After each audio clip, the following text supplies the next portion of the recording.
सुरेंद्र जी, 14 फरवरी को बिहार के स्वास्थ्य मंत्री मंगल पांडे जी आए हुए थे और उस कार्यक्रम में स्थानीय विधायक सतदेव राम जी भी थे।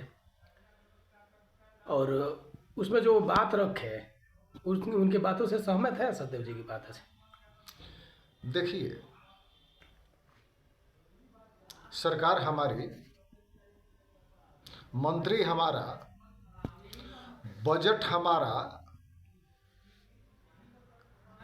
जनता की मांग हमारी, स्वास्थ्य देने का काम भारतीय जनता पार्टी और जदयू ने किया।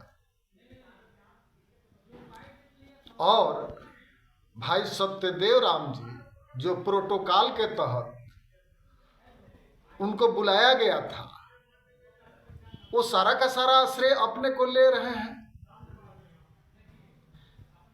वे हमारे विपक्षी दल के हैं। सरकार हमारी चलती है, कार्य योजना हमने तैयार किया है, जनता के आह्वान को हमने सुना है और दरौली के जनता के चिकित्सा सुविधा के लिए एक ही नहीं, दोन में भी हम लोगों ने अस्पताल का उद्घाटन किया। आपके झझौर गुठनी प्रखंड में भी किया, वहीं गुठनी के डरैला में भी हम लोगों ने अस्पताल देने का काम किया।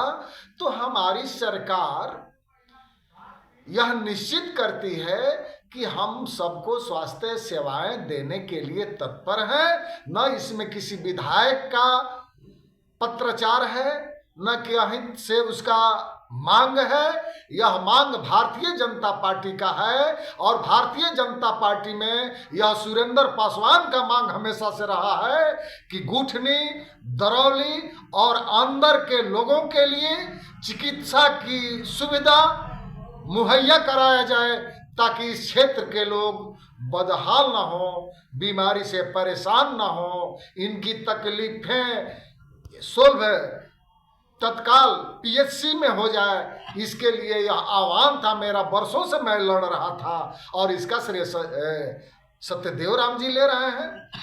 तो भाई सत्यदेव राम जी अपने गिरबान में झांक ले। सरकार हमारी, मंत्री हमारा, कार्य हमारा, उद्घाटन हमारा, केवल प्रोटोकॉल के तहत हमने सत्यदेव राम जी को सम्मान दे दिया। इसका मतलब यह है कि उन्हीं का देन है क्या? ये सरासर गलत है। यह राजनीतिक षड्यंत्र है और दरौली की जनता में छाए रहने का उनका विवादित जो है यह टिप्पणी है, बयान है। मैं उनके बयान से सहमत नहीं हूं। उनके बयान को आप विवादित बता रहा है। दूसरी तरफ खुलेआम उन्होंने चैलेंज भी किया, चुनौती भी दी आप बीजेपी के लोगों को कि ये अभी चुनाव 2025 का विधानसभा चुनाव भी हम जीत के दिखाएंगे, कोई हमको हराने वाला नहीं है। वहाँ पर उपस्थित स्वास्थ्य मंत्री भी थे और दरोदा के विधायक भी थे, आप लोग भी थे, बीजेपी के सीनियर लीडर लोग भी थे। और वहाँ पर उन्होंने चुनौती दिया कि फिर हम चुनाव जीत कर दिखाएंगे और उससे ज़्यादा वोट से जीत कर दिखाएंगे। इस पर आपका क्या कहना है? देखिए, सत्यदेव भाई जी वो नक्सली समय की बात कर रहे हैं, जो गरीबों और समाज के अच्छे वर्गों को ये लड़ा करके जो राजनीति साधे थे और जिसके बदौलत इन्होंने विधायक रहे हैं, वह षड्यंत्र इनका और यह तमाशा इनका चलने वाला नहीं है। अब दरौली की जनता समझदार हो चुकी है और दरौली के जनता प्रेम से, सद्भाव से, प्रेम से, करुणा से आपसी भाईचारा और मोहब्बत का पैगाम बांट रही है। और सत्यदेव भाई का जो चाल है, जो उनका चरित्र है, जो उनका षड्यंत्र है, गरीबों और अमीरों में लड़ाना, यह चाल जनता दरौली की समझ चुकी है। इसलिए भाई सत्यदेव राम इस बार के दंगल में किसी भी तौर पर वे जीतने नहीं जा रहे हैं।